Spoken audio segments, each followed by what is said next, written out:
From the relation with the author down to distribution, the entire editorial production chain is concerned by and composed of digital links. Indeed, digital technology affects the relation with authors, the text creation and the content creation in general. Interactions, corrections, desktop publishing. Today, an infinity of digital tools facilitate writing, whether at home, on the web, or using professional tools. Everyone can manage digital writing. It has become extremely easy. And if we talk about professional applications, today, digital technology has transformed the publishing industry. Producing content through digital and for digital channels requires new skills, in addition to the traditional professions on the book industry. Narrating forms we can create change as well. When on paper, narrating is subject to certain rules, there are specific printed-related constraints.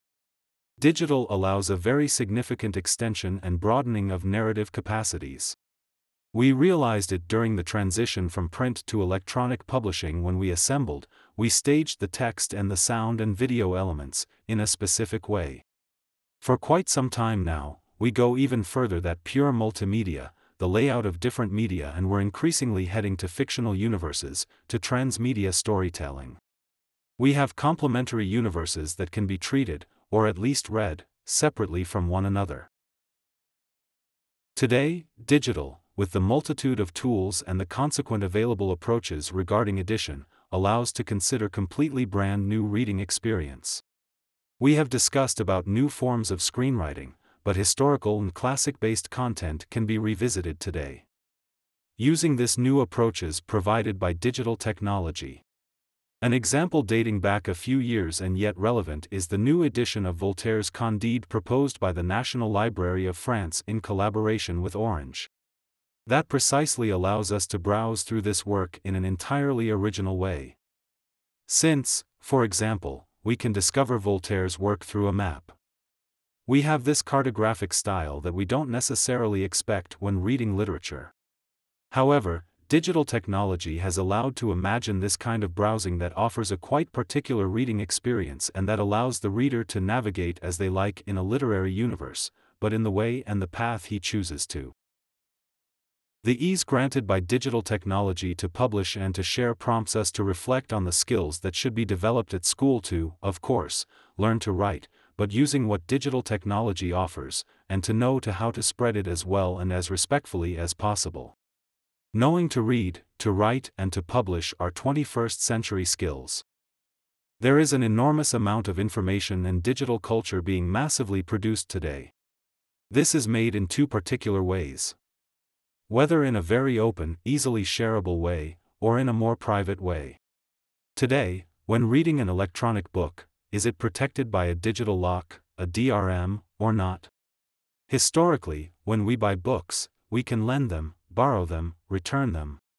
However, depending on the technology, this is more complicated with electronic books. We buy the reading right and the reading right only, not a physical object. Digital changes modes of production and content alternatives.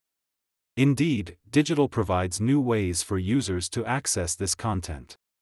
On the user's side, the evolution of technology will substantially guide the future of digital content edition in general. One can imagine that, in the future, we will have more content on demand, a content granularity often finer. These are the overall trends on distributions that use networks to reach their target. Even if digital brings in major changes in the production of content, it's still certain that the edition world, like any other area, has its own history and continuity. Needless to say, books are not disappearing. Some people thought that books would become entirely electronic, but e-books raised several questions, like format, DRM and distribution rights of these contents, that are not yet settled and often hold their use up. Indeed, digital brings in changes, but in a well-known edition universe. The main innovation in publishing is that pretty much everyone can become an editor. Today, we hear a lot about self-publishing, but ultimately, let alone formal publishing, anyone can edit and publish their contents. Particularly online, thanks to certain applications, services or sites, anyone can become a creator. I would say that almost everyone is a creator on the web today. It's the Web 2.0's promise. Everyone can create and interact with the pages, so everyone is able to tell their story. This is how we saw digital creation thrive. Everyone can create using these web-based tools. Not only web-based tools. The web can be used to create or to broadcast, sometimes even both, but that is what enables the profusion of all kinds of digital content today. Whether artistic or educational, digital content are massively created and distributed thanks to these tools. This is certainly the main evolution.